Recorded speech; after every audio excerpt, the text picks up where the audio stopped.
दोस्तों अगर तुम लोगों ने लास्ट ईयर का फीफा वर्ल्ड कप देखा होगा तो एक चीज तुम लोगों ने जरूर नोटिस करी होगी कि कतर के स्टेडियम में हर जगह हमारे भारत के यूनिकॉर्न बायजूस की एड लगी हुई थे। और तो और बायजूस ही इंडिया की पहली कंपनी बन गई थी जिसने फीफा वर्ल्ड कप को स्पॉन्सर किया है, जिसमें फीफा वर्ल्ड कप को स्पॉन्सर करने में कंपनी को लगभग 330 करोड़ रुपए स्पेंड करने पड़े। और तो और उन्होंने लियोनेल मेसी को अपना ब्रांड एम्बेसडर भी बना दिया और अब हर साल कंपनी 5 से 7 मिलियन डॉलर लियोनेल मेसी को पे करती रहेगी। लेकिन इस एग्रीमेंट के बाद बायजूस को इंडिया में बहुत ज्यादा क्रिटिसिज्म फेस करना पड़ रहा है, क्योंकि ये सब करने से कुछ महीने पहले बायजूस ने बजट के चलते लगभग 2500 एम्प्लॉइज को नौकरी से निकाल दिया था। और अगर एम्प्लॉइज की बात आ ही गई है तो आप लोगों को बता दे कि बायजूस के एम्प्लॉइज ने बायजूस पर आरोप लगाया था कि कंपनी उन्हें जबरदस्ती रात के 12 बजे तक काम करवाती है। इसको अच्छे से जानने के लिए हमको थोड़ा पीछे चलना पड़ेगा। ये बात है तब जब एक 23 साल का लड़का अपने दोस्तों की कैट एग्जामिनेशन की तैयारी करवाता था और साइड बाय साइड खुद भी एग्जाम देता था और उसी अटेम्प्ट में उसकी 100 परसेंटाइल आई। अपनी इसी एबिलिटीज को चेक करने के लिए वो फिर से एग्जाम देता है and again he scores 100 percentile. और इसी चीज को देखते हुए वो उन बच्चों की मदद करने लगा जो IIM में जाना चाहते थे। और तब रविंद्र बायजूस मैथ्स की वर्कशॉप कराना चालू करता है और वर्कशॉप उनके लिए इंस्टेंट सक्सेस बन गई। यहाँ तक कि एक वर्कशॉप में 20,000 से भी ज्यादा बच्चे उनसे सीखने के लिए आए और धीरे धीरे वो पॉपुलर होने लगे। जिसके बाद रविंद्र बायजू ने अपनी वाइफ और कुछ स्टूडेंट के साथ मिलकर एक कंपनी बनाई जिसका अक्टूबर 2022 में $22 बिलियन का वैल्यूएशन था और जो नवंबर में ड्रॉप होकर सिर्फ $4.97 बिलियन पर आ गई। यानी सिर्फ एक महीने के अंदर कंपनी की वैल्यूएशन 70% तक कम हो गई। तो दोस्तों बायजूस जब इंडिया का लीडिंग टेक कंपनी के रूप में उभर रहा था तब इसके CEO ने अपना पूरा फोकस कंपनी एक्सपेंशन पे लगाया और उन्होंने व्हाइट हैट जूनियर को $300 मिलियन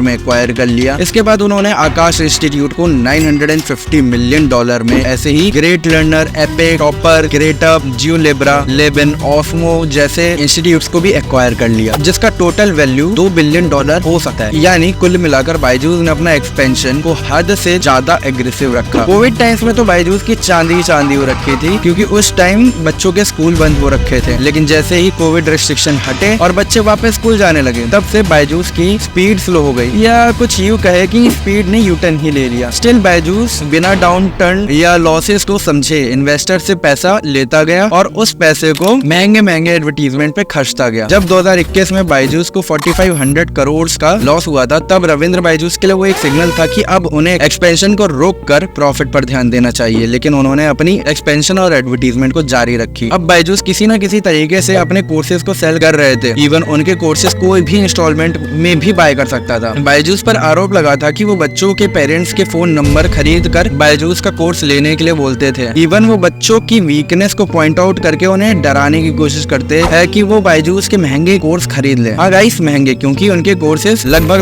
50,000 से 2 लाख रुपए तक के बिकते हैं। जब कंपनीज पर ये आरोप लगने लगे तो पेरेंट्स को समझ में आने लगा कि ये सारी चीजें एक स्कैम की तरह है और इनके स्टूडेंट धीरे धीरे कम होते चले गए। कंपनी के फॉर्मर एम्प्लॉइज का कहना है कि उन्हें वीकली 2 लाख रुपए तक का सेल टारगेट पूरा करना पड़ता था, जिसके लिए एम्प्लॉइज कई घंटे तक काम करते थे और कई बार तो एम्प्लॉइज को रात 12 बजे तक काम करना पड़ता था। ये यूं कहो कि सुपरवाइजर उनको रात के 12 बजे तक जबरदस्ती काम करवाते थे। और रिसेंटली रविंद्र बायजूस ने अपने 2 घर और एक अंडर कंस्ट्रक्शन घर बेच के अपने एम्प्लॉइज की सैलरी दी है। आपको क्या लगता है बायजूस के डाउनफॉल का कारण क्या है? क्या ये एक कारण है कि बायजूस के कोर्सेज बहुत महंगे होते हैं जो हर कोई पेरेंट अफोर्ड नहीं कर पाता, या फिर अगर वो अफोर्ड कर भी लेते हैं तो वो लॉन्ग टर्म में कंटिन्यू कर ही नहीं पाते हैं? अपनी राय कमेंट सेक्शन में जरूर बताओ। अगर आपको इस पे एक डिटेल्ड वीडियो चाहिए तो वो भी आप कमेंट सेक्शन में जरूर बता सकते हैं। अगर वीडियो अच्छी लगी तो इसको लाइक कर दे। अगली बार फिर से मिलेंगे एक नए टॉपिक के साथ, तब तक के लिए अलविदा।